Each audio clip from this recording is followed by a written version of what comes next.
A partir desse momento, estaremos transmitindo para a comunidade espírita de Ponte Nova e região, palestra realizada por Valquíria Gomes, do grupo da Fraternidade Espírita Irmão Fritz.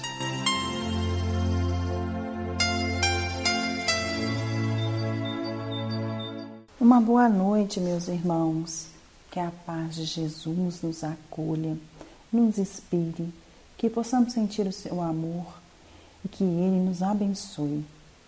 O tema que trazemos hoje é talvez uma das parábolas mais conhecidas de Jesus. Mas antes de adentrarmos propriamente ao tema, é preciso algumas colocações, entendermos algumas características, alguns aspectos e costumes da época de Jesus, daquela sociedade judia, abrirá os nossos sentidos e nos dará entendimento do porquê das lições de Jesus, aonde o Mestre queria nos levar. A parábola do filho pródigo, uma das mais ricas do Evangelho, ela vai ganhar uma dimensão maior em relação à postura daquele pai e daqueles filhos, quando nós buscamos entender o que os espectadores da época entendiam por religião e religiosidade. Essa parábola, essa resposta, ela partiu de um questionamento em que os fariseus e os escribas lançaram contra Jesus em decorrência do acolhimento dado por ele aos publicanos e pecadores. E quem são os escribas?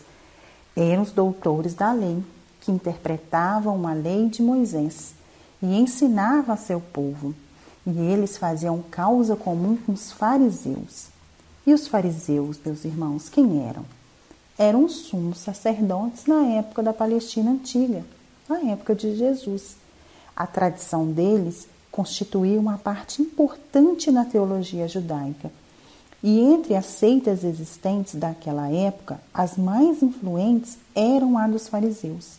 Eles desempenhavam um papel ativo nas controvérsias religiosas, eram muito apegados a formas, a palavras, a dogmas. Eles viviam de aparências, de rituais, de cerimônias, e eram muito orgulhosos. E Jesus, que acima de tudo prestava-se à simplicidade e às qualidades do coração e não da aparência, entregou-se durante toda a sua missão a desmascarar a hipocrisia dos fariseus. É por isso que eles se ligaram com os demais para revoltar o povo contra ele e fazê-lo crucificar. Especificamente, a parábola do filho pródigo é considerada pelos estudiosos o evangelho dentro do evangelho. É todo o resumo daquilo que é o objetivo do evangelho. E vamos lembrar qual é o objetivo do evangelho? É aprofundar e estreitar a nossa relação com o próximo e com Deus. É viver a religiosidade, esse processo íntimo de experiência, edificar o nosso interior, o nosso estado de reino dos céus, de uma paz profunda. E quando nós experimentamos isso, na verdade, nós estamos fazendo a nossa evolução espiritual. E como as lições, é como se as lições do Evangelho estivessem consolidadas nessa parábola. E o estudo dessa parábola é extremamente útil para pensarmos como anda a nossa relação com o próximo, a nossa relação com Deus. Se já estamos de fato buscando, ou ao menos tentando nos reconciliar, nos reencontrar com o Pai. Preciso também entender o momento em que Jesus conta esta parábola, o que desencadeou essa resposta, porque Jesus, ele não dava respostas prontas, ele dava respostas parabólicas.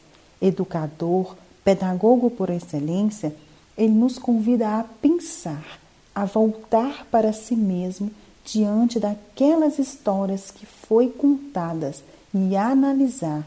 Será que eu não sou um desses personagens? Será que eu me enquadro nessa história? As parábolas são sempre oportunidades a refletir quem somos, o que viemos buscar. E é desse processo que nasce o nosso verdadeiro autoconhecimento. E Jesus sempre esperou o momento adequado, um gesto, uma indagação para falar do macro para o micro, para os fariseus, para os publicanos, para os doutores da lei, para os seus discípulos. E não é diferente nesse caso na parábola do filho pródigo. Jesus nos trata pela unicidade enquanto filhos de Deus que somos. Em Lucas, no capítulo 15, o evangelista nos relata o que antecedeu, qual o momento que desencadeou a resposta de Jesus. E ele nos diz: E chegavam-se a ele todos os publicanos e pecadores para o ouvir. E os fariseus e os escribas murmuravam, dizendo: Este recebe pecadores e come com eles. Bastou isso para que os fariseus e os escribas o questionassem. E quando dissemos questionar, significa que eles tentavam de sobremaneira rebaixar a condição moral de Jesus, como se isso fosse possível. Naquela época, os ortodoxos, os concordes com as leis, não admitiam proximidade com os publicanos e com os irmãos que julgavam pecadores. Entendiam que por essa aproximação Jesus menosprezava as leis de pureza, um ritual. Diziam ainda que o mestre não poderia aproximar-se de um publicano, de um pecador, quanto mais comer com eles. Partilhar uma refeição à mesa representava um ato de comunhão, de intimidade. Alguém puro jamais poderia juntar-se a alguém impuro, porque se tornaria impuro também. E aí nós começamos a refletir: quem são os ditos pecadores e publicanos, senão todos nós, não é mesmo, meus irmãos? Nessa escola chamada Terra, estamos todos matriculados com o mesmo propósito, o de evoluir. E neste cenário, o evangelista Lucas nos traz que Jesus, através deste questionamento, responde com 3 parábolas, tamanha importância onde ele quer nos levar. A parábola do pastor e das ovelhas, a parábola da dracma perdida, a parábola do filho pródigo. 3 parábolas muito relacionadas entre si. Essencialmente tratam do mesmo tema, a nossa relação com o próximo e com Deus. E a que mais se aproxima do tema é a parábola do filho pródigo. Ele está nos dizendo o que é realmente exercitar a religiosidade, a fraternidade, o amor, o que é realmente atender à vontade divina e adorar a Deus. Essa era a ação que Jesus fazia naquele momento do questionamento dos fariseus e dos escribas.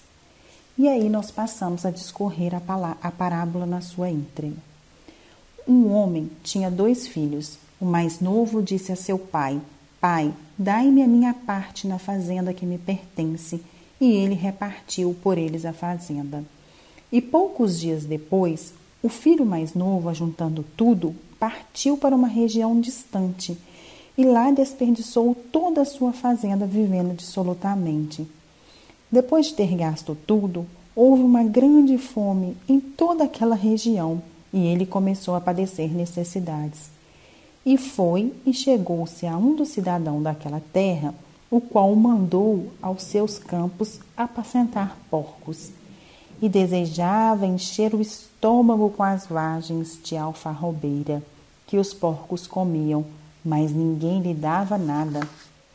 E tornando em si, ele disse: Quantos jornaleiros de meu pai têm abundância de pão, e eu aqui pereço de fome. Levantar-me-ei, irei ter com meu pai, e direi-lhe: Pai, pequei contra o céu e contra ti, já não sou digno de ser chamado teu filho. Faz-me como um dos teus jornaleiros. E levantando-se foi para o seu pai. E quando ainda estava longe, viu-o seu pai e se moveu de íntima compaixão, e correndo, lançou-lhe ao pescoço e beijou-lhe. E o filho lhe disse: Pai, pequei contra o céu e perante a ti. Já não sou digno de ser chamado teu filho. Mas o pai disse a seus servos: Trazei depressa a melhor túnica e vestiu com ela, e ponde-lhe um anel na mão e alparcas nos pés, e trazei o bezerro cevado, e matai-o, e comamos e alegramo-nos, porque este meu filho estava morto e reviveu, tinha-se perdido e foi achado, e começaram a alegrar-se. E o filho mais velho estava no campo, e quando veio e chegou perto de casa, ouviu a música e as danças, e chamando um dos servos, perguntou o que era aquilo. E ele lhe disse: Veio teu irmão, e teu pai matou o bezerro cevado, porquanto o recuperou são e salvo. Indignou-se, porém, ele, e não queria entrar. E saiu o pai, estava com ele. Mas respondendo ele, disse ao pai: Eis que te sirvo há tantos anos, e nunca transgredi o teu mandamento, e nunca me deste um cabrito para alegrar-me com os meus irmãos.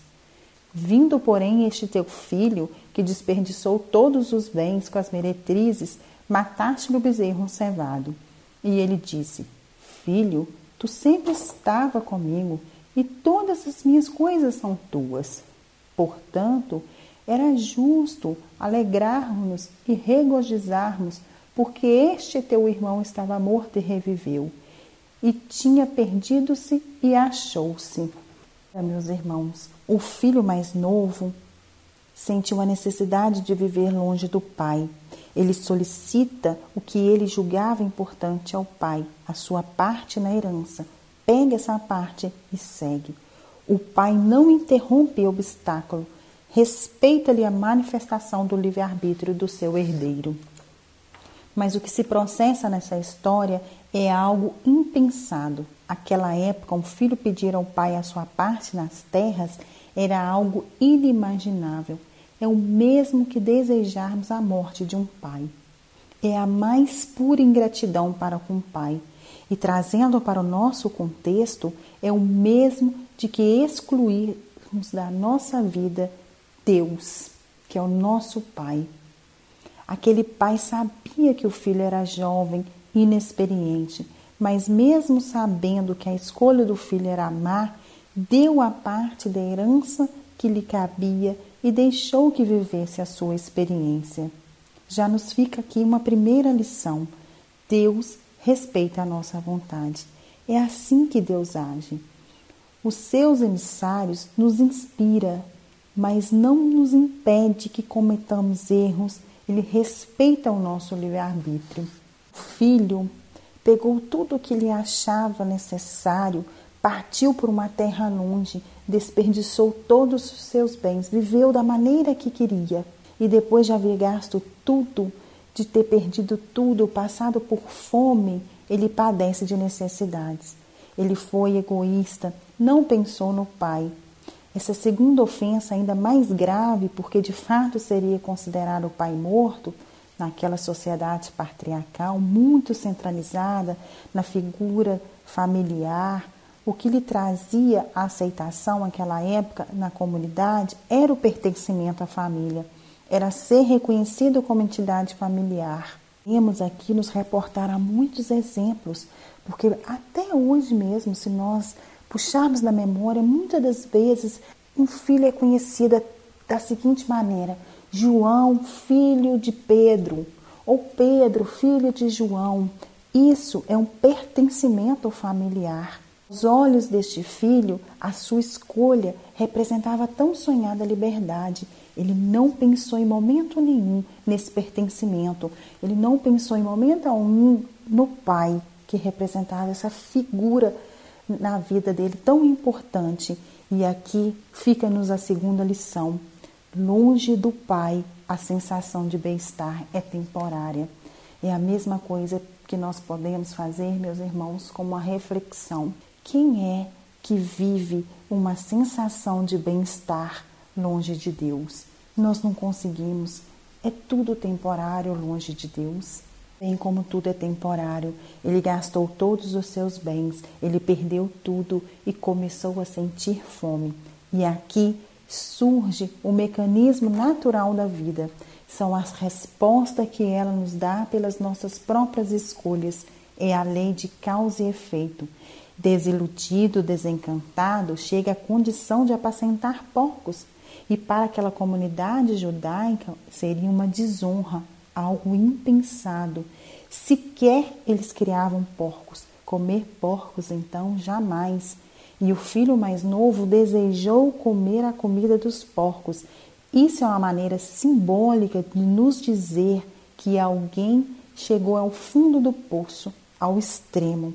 E ao simbolizar esse filho que voltou as contas para o pai, que perdeu tudo, que chegou a ter fome, a parábola nos sinaliza os filhos que voltam as costas para o Criador. E reparamos, quando o filho mais novo chega ao limite, ao extremo da sua experiência dolorosa pelas suas próprias ações, a dor o faz pensar. Ele cai em si mesmo. E essa é a finalidade da dor, das experiências dolorosas, fazer com que a criatura desperte da ilusão que vive. E eis que chega o ápice da parábola, a hora mais bela dela, quando o filho torna a si e busca o pai, depois de tudo o que ele passou, e pede perdão para o pai. Isso é um convite ao despertamento, o reencontro dele com a sua própria consciência. É o diálogo entre o ego e o divino. E neste santuário íntimo processa-se o autodescobrimento.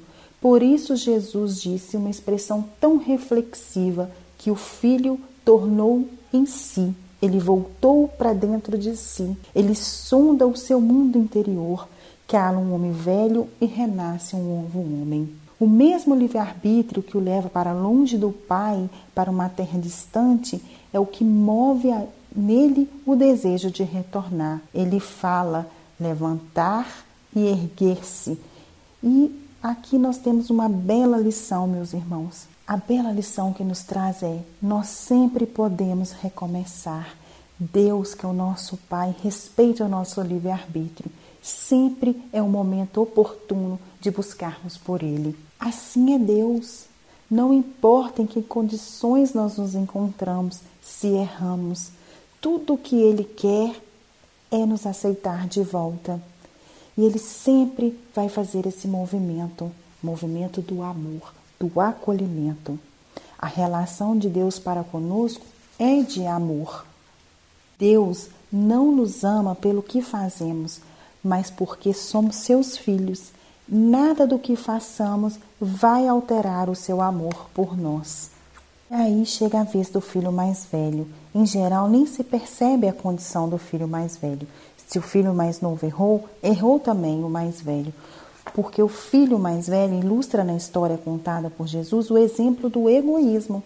O pai e o irmão mais novo nunca esteve em seus projetos de alegria. Veja o que ele diz: nunca me destes um cabrito para celebrar com os meus amigos. Muito além disto, ele deu a entender que cumpria o seu papel de filho não porque amava o pai, mas porque esperava algo em troca. E por julgar não ter recebido aquilo que esperava, o que ele faz? Ele não acolhe o seu irmão e sente-se traído pelo seu pai. O pai, que é amoroso, justo e bom, insta com ele, insiste com ele para que ele participe daquele banquete. Ilustra: meu filho, tu sempre estiveste comigo, tudo que é meu é teu. Podemos perceber dessa forma que essa parábola realça algo que não conseguimos medir: o amor do Pai pelos seus filhos, o amor de Deus por nós. Aqui nós vamos registrar a figura desse Pai infinitamente misericordioso, aquele Pai que busca seus filhos, como Deus nos busca através do seu amor. Mas é preciso refletir: eu estou disposto a ir ter com Deus, a estar com Ele, a voltar para Ele? Meus irmãos, Lembremos sempre do nosso querido Chico Xavier. Ele pode nos responder isso. Ele nos diz: embora ninguém possa voltar atrás e fazer um novo começo, qualquer um pode começar agora e fazer um novo fim. Não importa os erros que cometemos, não importa os sentimentos que trouxemos até este momento em nossas vidas. Lembremos-nos, não estamos só. É possível voltar sempre. Temos um Pai que nos espera, que nos acolhe, por maior que seja a nossa diversidade. Exercitemos a fé, meus irmãos. A retribuição está no ato de colaborar com o Pai. A religiosidade não deve ser capa, ela deve ser sentida através do amor de Deus. E esse amor que habita em nós deve ser partilhado com o outro no exercício da fé, da caridade, do perdão, da indulgência. É sermos partícipes da obra de Deus. Quem busca o reino e a justiça do Pai, tudo mais lhe será acrescentado. Que a paz e o amor de Jesus nos inspire para que sempre possamos voltar os nossos olhos ao Pai maior, porque Ele nos espera.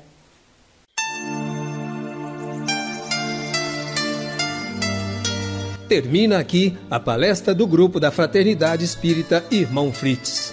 Boa noite.